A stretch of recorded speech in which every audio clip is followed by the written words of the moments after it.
ada nggak sih kesulitan-kesulitan yang selama selama berjalan UMKM ini berlangsung?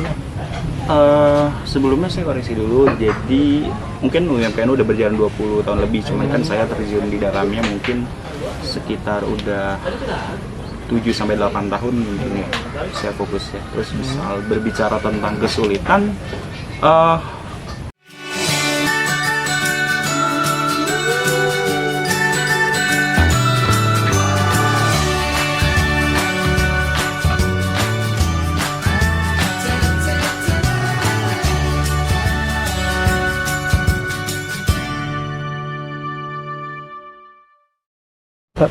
Assalamualaikum warahmatullahi wabarakatuh. Halo Genbiers, apa kabar nih?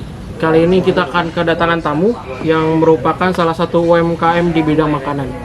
Nah, beliau ini berada di Karawang ya. Tanpa berlama-lama kita akan mengenalkan, yaitu Saudara Kamal. Halo, Saudara Kamal.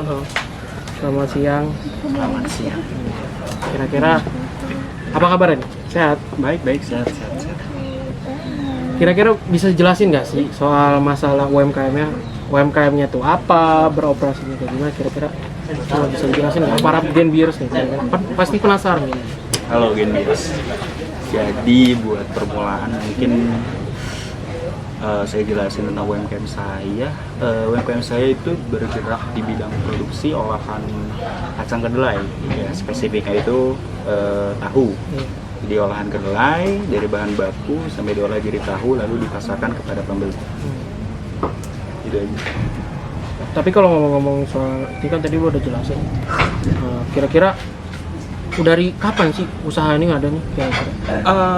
Usaha ini kalau emang dari awal berdirinya itu dari tahun 1996. Lama juga ya? Lama juga. Didirikan oleh ayah saya sendiri, jadi bisa dibilang saya ini ya generasi kedua dari usaha yang udah berjalan ini, alhamdulillah sampai sekarang udah 20 tahun lebih masih berjalan, masih bertahan dan Masih konsisten ya? masih semoga akan terus berlanjut Dan makin berkembang juga ya? Nah, kira-kira nih di perusahaan UMKM Saudara Kamal nih, kira-kira ada karyawan? Sebelumnya ada karyawan? Ada. Itu kira-kira berapa banyak tuh? Untuk sekarang kita ada sekitar 15 karyawan sih untuk total dari bagian produksi sampai pemasaran kita ada sekitar 15 karyawan. 15 karyawan banyak juga ya, lumayan banyak ya. Bisa membantu para karyawan itu mempunyai penghasilan mereka sendiri. Nah terus nih ya, kira-kira setelah Saudara Kamal nih ngejalanin usaha nih UMKM panjang kan, hampir 20 tahun lebih. Nah, ada nggak sih kesulitan-kesulitan yang selama selama berjalan UMKM ini berlangsung?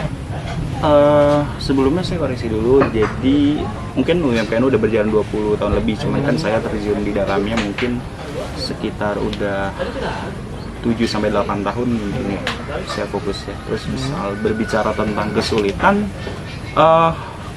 karena UMKM saya ini kan produksi, terus pemasaran juga sendiri.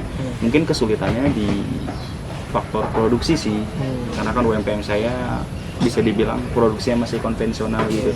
Dari awal 2010-an itu memang masih konvensional cara produksinya, jadi beban kerjanya masih tinggi, bahan bakunya juga kadang sulit didapatkan gitu. Jadi masalah yang paling utama sih di faktor produksi kalau saya gitu ya. Gitu aja sih, paling berat soalnya. Nah, selama Kamal juga ngejalanin sama 7 tahun nih, ada nggak sih masa yang tersulit banget? Sampai bahkan masa terendah ya, maksudnya sampai berpikir untuk gulung tikar. Itu sempat ada nggak sih? Kalau berpikir untuk gulung tikar sih nggak ada. Cuman memang masa-masa tersulit ya. Jelas setelah adanya pandemi COVID gitu ya, itu kerasa banget sih sulitnya gitu kan, ditambah kayak sekolah-sekolah pada tutup, terus perusahaan-perusahaan juga banyak yang nggak produksi, itu kan mengurangi jumlah pembeli juga di kitanya. Jadi kesulitannya di situ gitu. Pas pembeli nggak ada, bahan baku mahal, penjualan sepi, itu sulit banget sih. Tapi untuk berpikir untuk gulung tikar sih enggak, cuman kesulitan itu kayak kayaknya kita harus kurangin karyawan juga gitu kan. Itu kan pertimbangannya berat banget gitu karena mereka udah setia sama kita, kerja sama kita. Gara-gara ada kesulitan pandemi Covid ini, kita harus kayak ngurangin beberapa karyawan. Itu mungkin jadi hal yang terberat sih dibandingkan harus mikir dulu gitu. Jadi nggak ada terpikirkan untuk misalnya mau gulung tikar itu udah nggak ada ya, karena udah berdiri dari tahun 96 juga ya. Iya. Terus juga ngomongin soal strategi pemasaran. Nah, Kamal ini menggunakan strategi pemasaran kayak gimana sih? Apakah tetap menggunakan konvensional atau beralih ke beradaptasi kepada digital melalui sosial media atau gimana?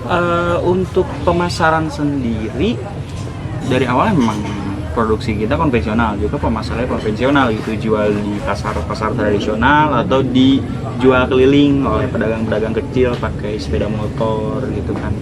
Sampai sekarang masih gitu sih. Untuk berpikir kayak berjualan secara digital atau cara-cara berjualan modern sih kita belum kepikiran sampai sana sih.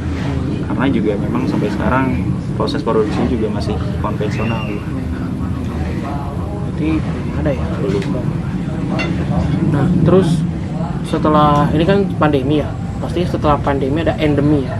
Nah, harapan apa sih Mang yang akan strategi apa yang akan dilakukan oleh saudara Kamal nih untuk menghadapi endemi? Strategi menghadapi endemi sih kan nggak terlalu banyak sih. Mungkin dari saya sendiri hal yang pengen saya tingkatin itu kembali di faktor produksi. Saya pengen bikin sistemnya gimana caranya produksi bisa berjalan tanpa membuat beban kerja yang berat gitu.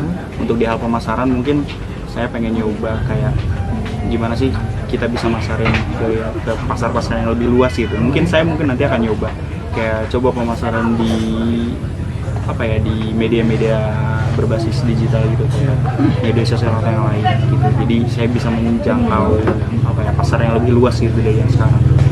Nah, media sosial kan nggak berarti harus kayak Instagram, Facebook atau Instagram. Misalnya seperti WhatsApp. Nah, kira-kira nih Kamal nggak gunain nggak sih WhatsApp untuk fitur memasarkan produknya sendiri ke UMKM? Tentu sih. Kayak fitur WhatsApp saya pasti pakai karena kan butuh hubungan sama konsumen saya juga, saya pasti pakai WhatsApp. Terus kira-kira menggunakan WhatsApp nih berapa sepengaruhnya sih?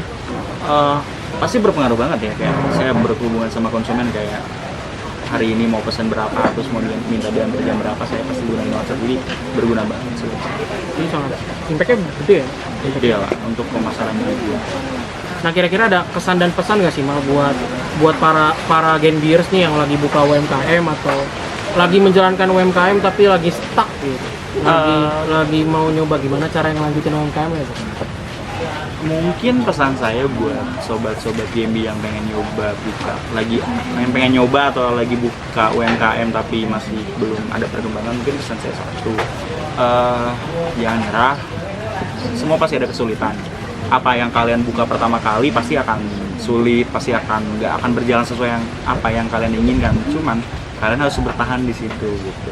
Pada akhirnya pun nanti apa yang kalian usahakan selama ini akan bisa menuai hasil yang baik sih. Mungkin pesan satu lagi itu, kalian jangan takut untuk coba-coba hal baru. Jadi misalnya kalian jualan apa sekarang, yang udah ada sekarang kalian coba tingkatin, masukin ide-ide kalian, coba aja gitu, jangan takut buat nyoba. Apalagi kalau kalian pengen nyoba hal baru itu bagus banget. Kalian nyiptain sesuatu yang benar-benar baru itu bakal jadi sebuah inovasi yang akan meningkatkan meningkatkan diri kalian, termasuk nanti usaha kalian. Misalnya apapun itu, kalau kalian bisa bikin hal yang baru itu bakal cepat ningkatin usaha kalian. Itu aja sih. Thank you Kamal, terima kasih banyak udah mau datang nih ke podcast Dengan senang Genbi nih. Terima kasih buat teman-teman Genbiers juga. Jangan lupa untuk nge-follow kita di @genbi.unsika, dan juga bisa para UMKM nih yang udah punya UMKM bisa lihat-lihat atau mungkin berminat untuk ngikutin di Genusmart di genus.mart. Thank you Genbiers yang udah pada dengerin dan nonton. Terima kasih. Wassalamualaikum warahmatullahi wabarakatuh.